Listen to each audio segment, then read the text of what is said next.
Headed to the lake. Hopefully nobody gets hurt. Complicated, we should use numbers, letters, and symbols, but not personal information, like birth dates. No two passwords should be the same. You should never write them down, and you're supposed to remember them all. In a piece for The Atlantic, Rachel Swaby argues we're required to take downright ridiculous precautions to maintain our online security, and it's not sustainable. In fact, it never was.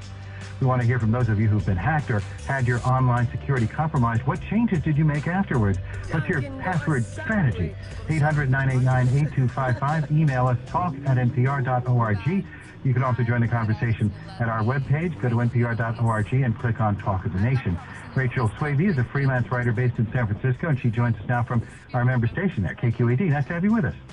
Thanks for having me. And you were sort of inspired to write this piece after the story of a Wired writer, Matt Honan, getting hacked in pretty much every way possible. Remind us, what happened?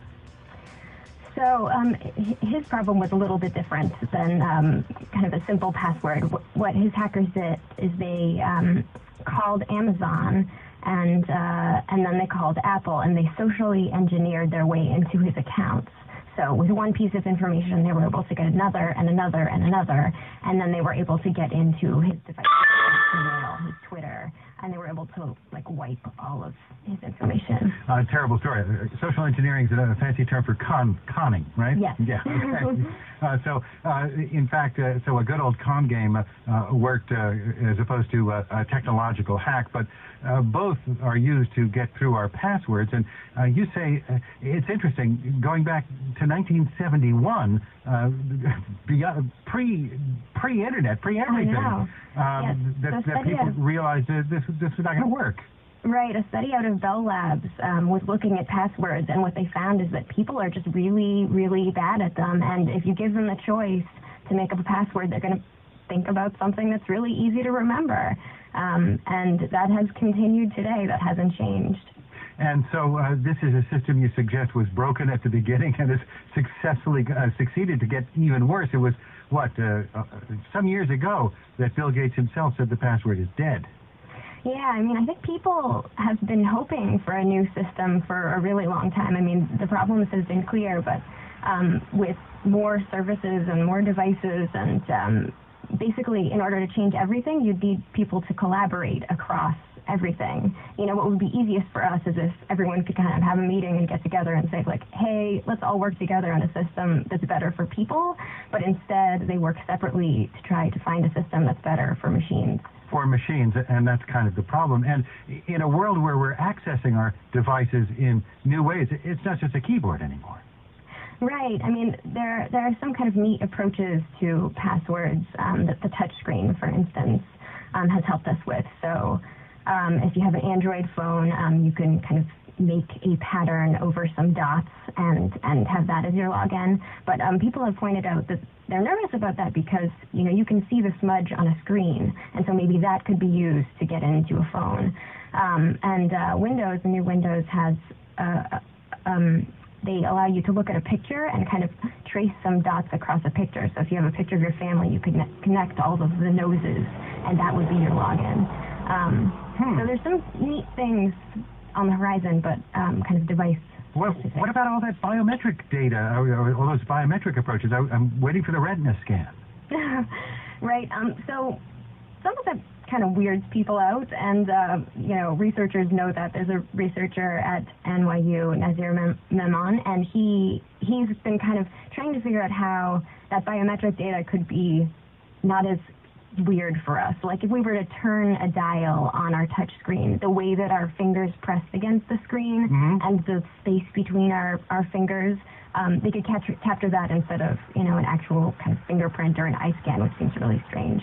And so they're working on getting that better. It's not quite up to 14-character password strength. What happens if you catch your finger in a vice and you have to wear a Band-Aid on it? Then you're in trouble. You can't get into any accounts.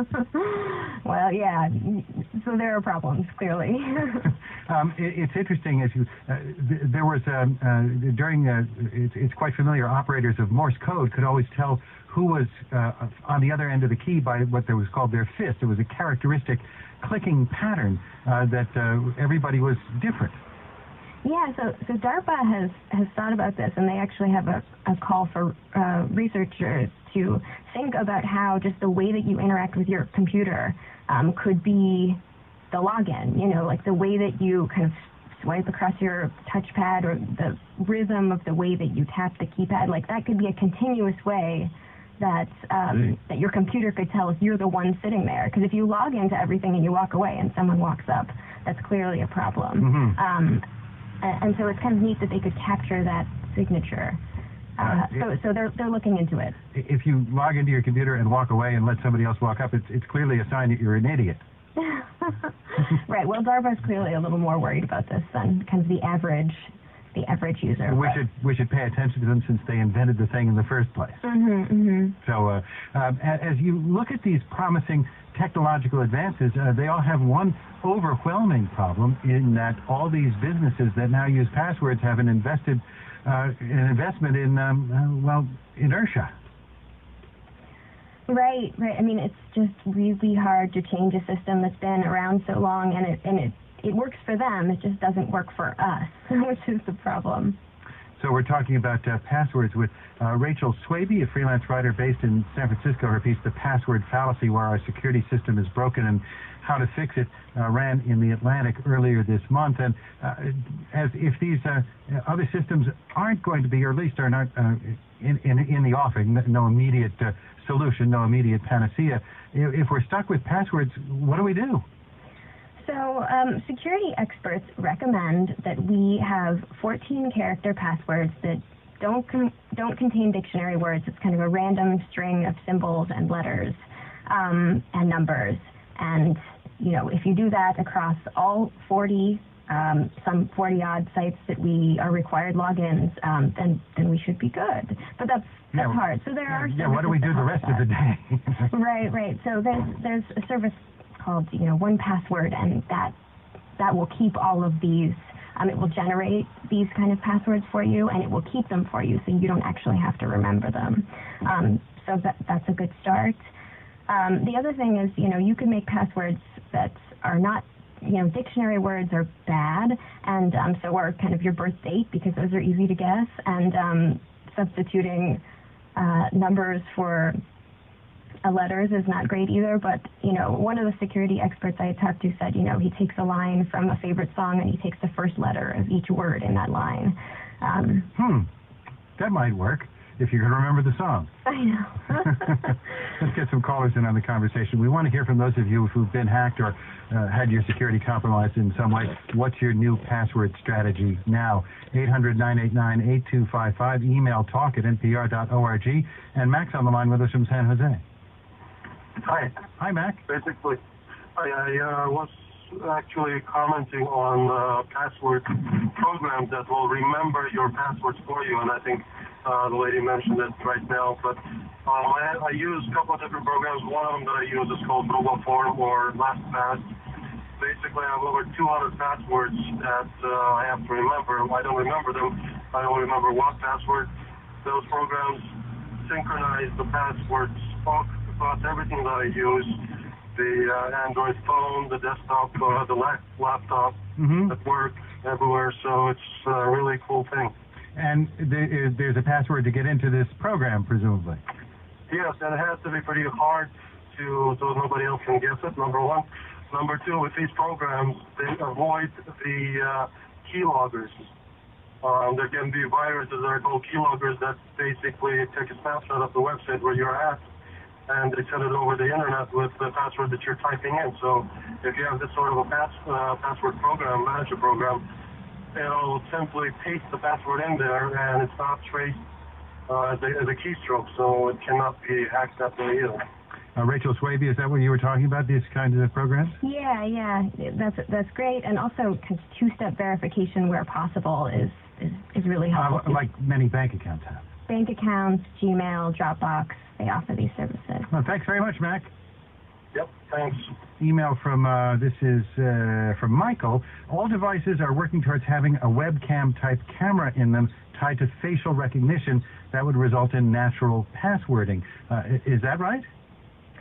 Yeah, so that's a possibility. You know, when I think the Android phone came out, there was picture recognition, but it could be, but you could open it with a photograph. So they're still having some problems with it, and I think it needs to get a lot better before that becomes the thing that's going to allow someone into all of your data.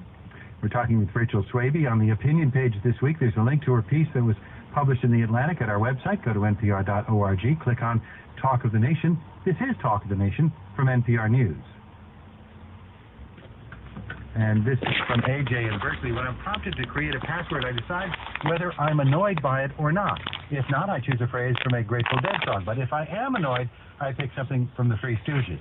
I have about half a dozen, 3 for each, and rarely have trouble remembering which is which.